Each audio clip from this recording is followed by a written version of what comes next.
Have you ever seen a movie so bad you can't even be mad at it? And all you can do is be depressed and sad that someone put time and effort into making that movie. I've seen some god awful movies in my time, but Jersey Shore Massacre hits a new low I didn't even know was possible.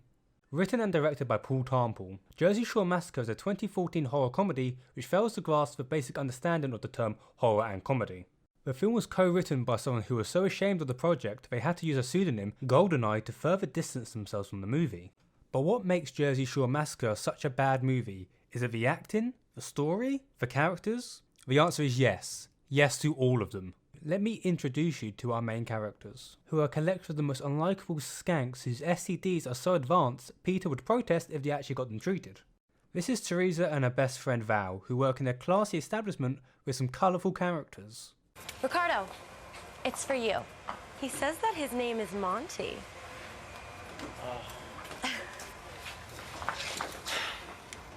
Excuse me, who do you think you are calling me at work? Ugh, no, and don't ever call me again!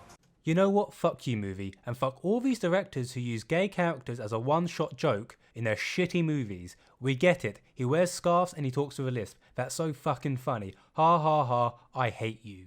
Teresa and Val have planned a weekend at the Shore. Being inflicted with a severe case of bronchitis, I'm not quite sure what the Shore is, but going off these characters, I'm sure it's a place where you do coke and blow guys. We briefly get a scene with Jersey girl Gigi and her boyfriend, Red Herring Muck Red Herring Face. You're gonna regret this day, Gigi. Remember I said that. What's that supposed to mean? Means drop dead. Him being the killer would have been more convincing than the person who actually turned out to be the killer. Our diverse cast meets up with the rest of the charismatic bunch and they head off to the beach house they rented out for the weekend. I honestly have no idea what dialogue's been exchanged, but I think our main characters are being racist towards these girls. Who are you calling Chonga and Bruja? Don't be scared, Pico. I won't let it eat you. I'm calling all of yous Chonga. But honestly, they could be talking about how to bake muffins for all I know. Look, he's a stoner, that's funny. I bet him and Faggot have a hilarious Comedy Central pilot series. Stoner double booked his beach house for the weekend, which makes our relatable cast houseless. However, Teresa has an uncle who has an empty mansion in the nearby forest. Which brings up the question of why they didn't go there in the first place, but I digress. Luckily for them, Teresa's uncle left his mansion, which is out in the sticks, completely unlocked. Look, a wild red heron neck comes by to be really creepy and then goes away. The suspense! Our gang of walking venereal diseases decide to spend their first night doing a Jersey Devil night walk, and this entire sequence is completely meaningless. In normal slasher films, this would be the pre-massacre hangout scene where we would learn stuff about the characters and develop their personalities, making their deaths more meaningful. The problem with this movie is that I've got more likeable coleslaws than these characters. No, it's stupidity. S-T-U-pidity. Are you okay, Val? I want to get out of here. I don't like being scared. Why would you go on a scary night walk? It's the next morning and we're finally off to go to the Shore, and this could be the worst attempt at acting I've seen in a while. Wow, a jellyfish! Don't touch that. You could get stung very badly by it. Are you kidding me? You have the entire beach to play on. Because the people is over there. And if we play over there, no one's gonna be able to see us right there. Well, he isn't wrong. This is the other half of our diverse cast, more incredibly unlikable douchebags, jocks, and remarkably unoriginal characters, but with the added perk of having penises, so I like them. Those guys were kind of hot, don't you think?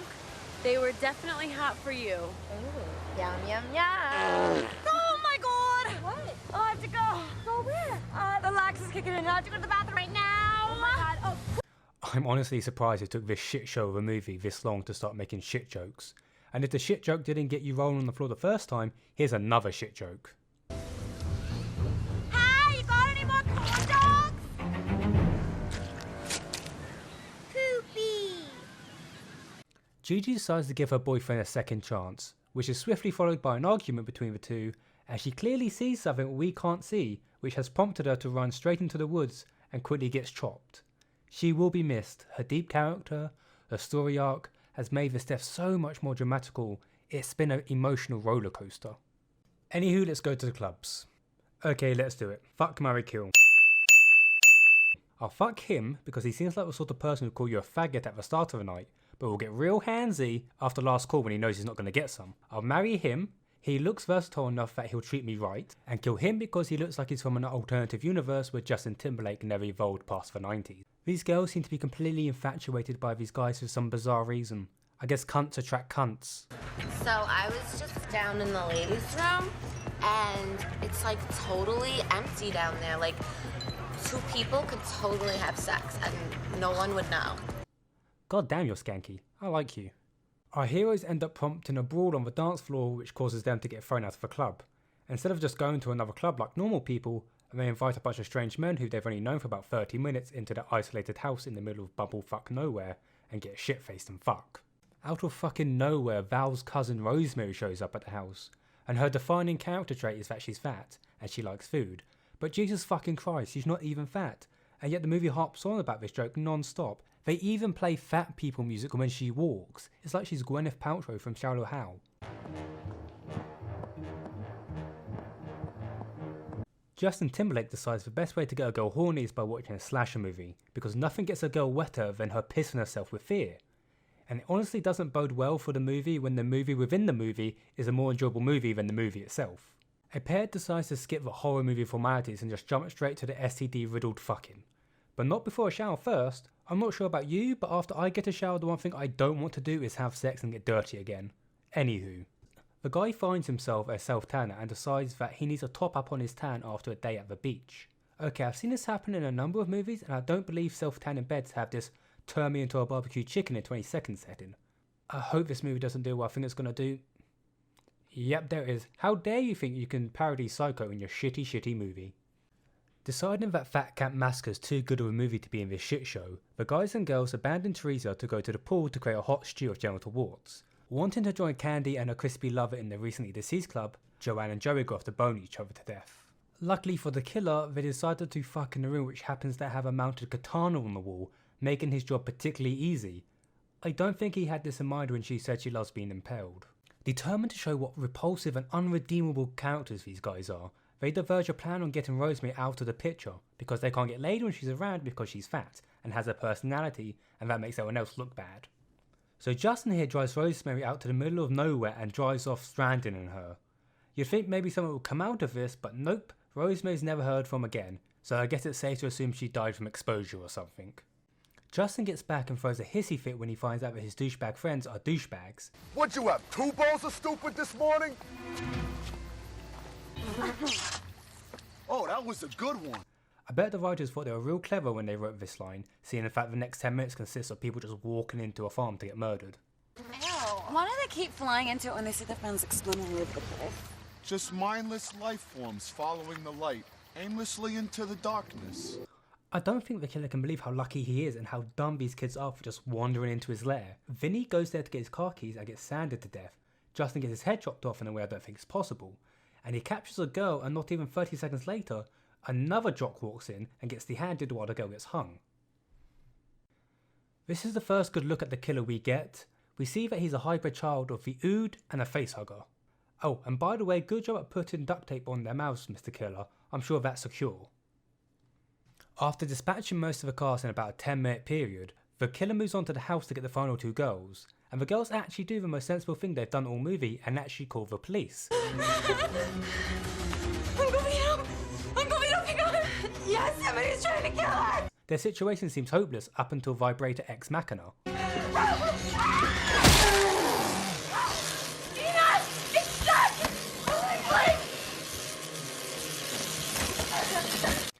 All paths in this movie seem to lead to this fucking barn, and the girls discover the bodies of our friends, and we finally get the mask reveal, and it turns out the killer is... Who are you? Edgar? Troy, my name is. Why? It's a Jersey thing. Someone who we'd never met, and his motive is 3 words, and that's it, nothing else. It's a Jersey thing. Fuck this movie. Dinah gets gutted and Teresa stabs the killer, and shockingly the police actually show up, with 1 car and 1 ambulance to deal with a massacre. But you gotta get what you can take in horror movies. It's remarkable the police even showed up. Police! What's wrong? Tell me what's wrong. Everybody. The police just leave Teresa on her own and the ambulance takes the killer away. But oh no, they took the wrong body and the killer makes himself known to Teresa. This causes her to go running through the woods and the killer's just about to get her. Get over here right now.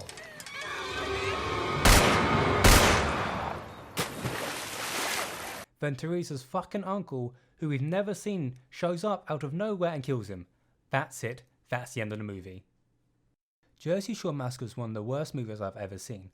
Unredeemable characters, just awful attempts at humour, and the movie is littered with one-scene characters who add nothing to the plot except for a cheap joke that always falls flat. For example, in the middle of the movie, there's a rap scene out of nowhere by a 40-year-old who can't rap.